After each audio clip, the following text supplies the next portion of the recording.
बिस्मिल्लाहिर्रहमानिर्रहीम अस्सलाम वालेकुम। Welcome to easy cooking with Naureen. आज मैं आपके लिए बहुत ही सॉफ्ट और मज़ेदार चिकन बन की रेसिपी लेकर आई हूँ, जिसे बनाना बेहद आसान है। बहुत ही कम सामान से हम ढेर सारे चिकन बन आज बनाकर तैयार करेंगे। आप इनको बनाकर बच्चों को लंच बॉक्स में भी दे सकते हैं, अपनी पार्टीज़ वगैरह के लिए भी इनको तैयार कर सकते हैं और टी टाइम में भी बनाकर आप इसे इंजॉय कर सकते हैं। बहुत ही सॉफ्ट और ज़बरदस्त से ये बनकर तैयार होते हैं और बहुत कम सामान से ढेर सारे चिकन बन तैयार हो जाते हैं। ये चेक कीजिए कितने सॉफ्ट बनकर तैयार हुए हैं।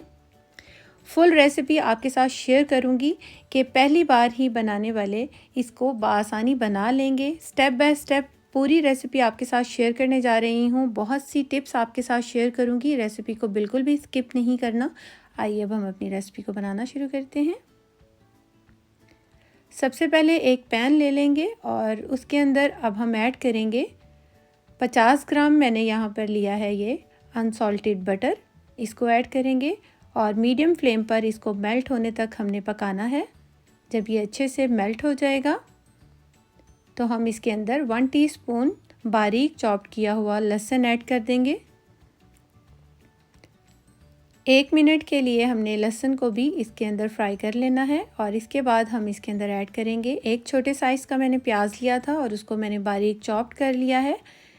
इसको ऐड करेंगे और सॉफ्ट होने तक 2 से 3 मिनट यानी कि इसको हमने पका लेना है। और इसके बाद हम इसके अंदर ऐड कर देंगे 2 टेबलस्पून मैदा। और अब हम मैदा डालने के बाद इसको अच्छी तरीके से हमने लो टू मीडियम फ्लेम पर चम्मच चलाते हुए भूनना है कि मैदा अच्छे तरीके से पक जाए और इसके अंदर से अच्छी सी खुशबू आने लग जाए। यहाँ पर मैंने इसको तकरीबन 5 से 6 मिनट अच्छे तरीके से इसकी भुनाई की है। इसके बाद हम इसके अंदर 1 कप दूध ऐड कर देंगे, अच्छी तरह से मिक्स करेंगे। जब ये सारी चीज़ें यकजान हो जाएंगी और यहाँ पर जो आपको नज़र आ रहा है ये प्याज है और मैदा अच्छे से इसके अंदर डिज़ोल्व हो गया है। अब हम इसके अंदर नमक ऐड करेंगे अपने जायके के लिहाज से। मैंने 1/4 टीस्पून नमक ऐड किया है, हाफ़ टी स्पून सफ़ेद मिर्च ऐड की है। आप काली मिर्च का पाउडर भी डाल सकते हैं, मैंने सफ़ेद मिर्च का पाउडर डाला है। 1/4 टीस्पून कुटी हुई लाल मिर्च डाली है, हाफ़ टी स्पून चाइनीज़ नमक डाला है और हाफ़ टी स्पून ऑरिगेनो डाला है और एक चिकन का क्यूब ऐड किया है। और मेरे हाथ से ये क्यूब जो है स्लिप हो गया है, आप इसको तोड़ कर डालेंगे तो ज़्यादा बेहतर रहेगा। अच्छी तरह से मिक्स कर देंगे। नमक मैंने इसमें 1/4 टीस्पून इसलिए डाला था कि मैंने चिकन क्यूब डालना था तो उसमें भी नमक होता है, इसलिए नमक को ज़रा ध्यान से ही डालेंगे। 1 टीस्पून सोया सॉस डाली है अनसॉल्टेड और 1 टीस्पून ही इसके अंदर चिली सॉस डाली है। इन सब चीज़ों को 4 से 5 मिनट हमने लो फ्लेम पर पकाना है और इसके बाद हम इसके अंदर चिकन ऐड करेंगे। 1 पाव मैंने चिकन लिया था जिसको मैंने पानी में नमक डालकर और 1 लहसुन का जवा डालकर अच्छे से उबाल लिया था और ठंडा करने के बाद मैंने इसको रेशे कर लिए थे चिकन के और इसको हमने ऐड कर दिया है। चिकन को अच्छी तरह से मिक्स करेंगे और चिकन डालने के बाद भी हमने इसको 2 से 3 मिनट के लिए अच्छी तरह से मीडियम फ्लेम पर पकाना है। जब ये अच्छे से थिक हो जाएगा तो हम इसके अंदर ऐड करेंगे 1 अदद हरी मिर्च बारीक काट कर और 2 टेबलस्पून बारीक कटा हुआ हरा धनिया डाल देंगे। अगर आप बच्चों के लिए रेसिपी बना रहे हैं तो आप हरी मिर्च को स्किप भी कर सकते हैं। मैंने जो हरी मिर्च ऐड की है वो तीखी वाली हरी मिर्च नहीं है, जस्ट खुशबू के लिए मैंने डाल दी है। अब हम इसको अच्छे से फैला देंगे, चूल्हा बंद करके इसको ठंडा होने के लिए रख देंगे। अब हम डो तैयार करने के लिए सबसे पहले ख़मीर तैयार करते हैं, जिसके लिए मैंने 2 कप पानी लिया है। गर्म पानी है, तेज़ गर्म पानी, और इसके अंदर ऐड की है मैंने 2 टेबलस्पून ड्राई यीस्ट। 2 टेबलस्पून ही इसके अंदर चीनी ऐड कर देंगे। दोनों चीज़ों को अच्छी तरह से मिक्स करेंगे। ये पानी ना तो बहुत ज़्यादा गर्म है और ना ही नीम गर्म है, थोड़ा सा ये तेज़ गर्म पानी है। अब हम इसको ढक कर 10 मिनट के लिए इसी तरह छोड़ देंगे, 10 से 15 मिनट। और 10 से 15 मिनट के बाद अब हम चेक कर लेते हैं। ये देखिए ये अपनी क्वांटिटी में डबल हो चुकी है। अच्छी तरह से मिक्स कर देंगे और ये हमारा ख़मीर तैयार हो गया है। इसे साइड पे कर देते हैं। यहाँ पर मैंने 500 ग्राम मैदा लिया है, इसको भी मैंने अच्छे से छान लिया है और मैदा छान कर इस्तेमाल करेंगे तो बहुत अच्छी सी आपकी सॉफ्ट डो बनती है। अब हम इसके अंदर 1 टीस्पून नमक ऐड करेंगे, 1.5 टीस्पून बेकिंग पाउडर ऐड करेंगे, half tea spoon baking soda add कर देंगे। अच्छी तरह से इन सब चीज़ों को मैदे के अंदर मिक्स करेंगे और अब हम इसके अंदर ऐड करेंगे 1/4 कप कुकिंग ऑयल। आप इसके अंदर अनसॉल्टेड बटर या फिर घी भी डाल सकते हैं। मैंने इसके अंदर कुकिंग ऑयल डाला है। अच्छी तरह से मिक्स कर देंगे और इसके बाद हम थोड़ा थोड़ा कर जो हमने ख़मीर तैयार करके रखा है उसको डालेंगे। एकदम सारा ख़मीर हमने इसके अंदर नहीं डाल देना, क्योंकि फिर इसको संभालना थोड़ा मुश्किल हो जाता है और जो मैदा है उसके अंदर लम्स बनना शुरू हो जाते हैं। यहाँ पर मैंने सारा ख़मीर डालने के बाद अच्छे से मिक्स कर लिया है और अब हम इसको हाथों की मदद से गूंद लेंगे। इसकी अच्छी सी नरम सी सॉफ्ट सी हमने डो तैयार कर लेनी है। यहाँ पर मैंने डो तैयार कर ली है और इसके ऊपर हल्का सा ऑयल लगा देंगे और ताकि इसके ऊपर एक जो सूखी सी लेयर आ जाती है वो ना आए। अब हम इसको एयर टाइट ढक देंगे। अगर आप इसको एयर टाइट ढकेंगे, कवर करेंगे, तो ये ज़्यादा जल्दी राइज़ होगा और बहुत अच्छा राइज़ हो जाएगा। तो मैंने इसको क्लीन फ्लेम से ढक दिया है और इसको किसी भी गर्म जगह पर यानी कि माइक्रोवेव में या फिर ओवन में आप इसको 1.5 घंटे के लिए रख दीजिए। ये अच्छे से राइज़ हो जाएगा 1.5 घंटे तक। अब मैं इसको रख देती हूँ और यहाँ पर हमारी जो डो है वो तैयार हो जाएगी।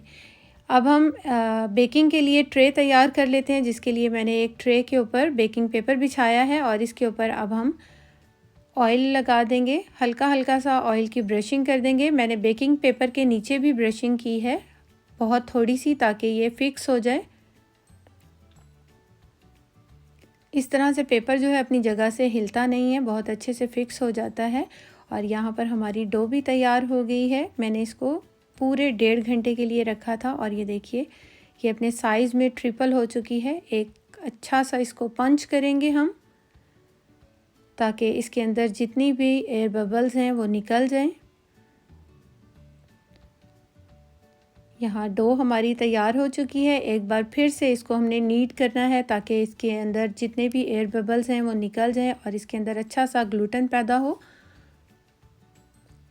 इससे जो बन है वो बहुत ही ज़बरदस्त बनते हैं। चाहे आप पिज़्ज़ा की डो बनाएं या फिर आप बन की डो बनाएं, डो सभी की एक ही तरह बनती है।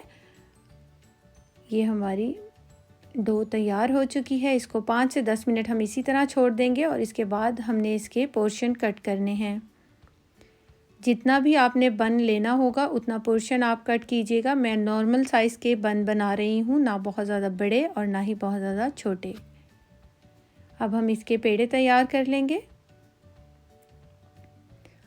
और ये पेड़े बनाकर भी हम तकरीबन 2 से 3 मिनट इसको इसी तरह छोड़ देंगे ताकि ये सेट हो जाएं।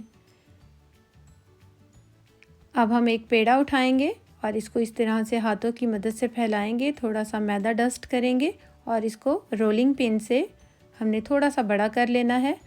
और इसके बाद एक अच्छा सा पोर्शन उठाएंगे जो हमने स्टफिंग चिकन की तैयार की थी और इस तरह से हाथ से इसके किनारे उठाते हुए इसको हमने कवर कर देना है। ये देखिए इस तरह से, और ये हमारा एक बन तैयार हो गया है। दूसरा भी इसी तरह से तैयार कर लेंगे और ये मैं फिर से आपको दिखाती हूँ। सबसे पहले स्टफिंग रखेंगे और इसके बाद इसके किनारों को थोड़ा थोड़ा उठाते हुए इसको कवर कर देंगे। ये हमारा दूसरा बन भी तैयार हो गया है। और अब हम बेकिंग ट्रे पे रखते हैं जो हमने बन तैयार करके रखे हैं। इस ट्रे में सिर्फ 4 ही बन आए हैं और मैंने टोटल जो बनाए हैं वो 7 बनाए हैं। 8 की कटिंग की थी लेकिन मैंने 7 इसलिए बनाए हैं कि ताकि थोड़े से बड़े बड़े वो बने, वो बहुत ज़्यादा छोटे हो रहे थे, तो मैंने थोड़ा सा बड़ा करने के लिए इसके 7 बन जो हैं वो तैयार हुए हैं। और इसके बाद मैंने इसके ऊपर अंडे की जर्दी की ब्रशिंग की है। कुछ बन के ऊपर मैंने कलौंजी डाली है और कुछ के ऊपर मैं सफ़ेद तेल डालूंगी। आपकी मर्ज़ी है, आप अगर कलौंजी या तेल डालना चाहें तो डाल सकते हैं, वरना इसके बगैर भी आप बना सकते हैं। ये देखिए 3 बन मैंने इसके ऊपर रख दिए हैं।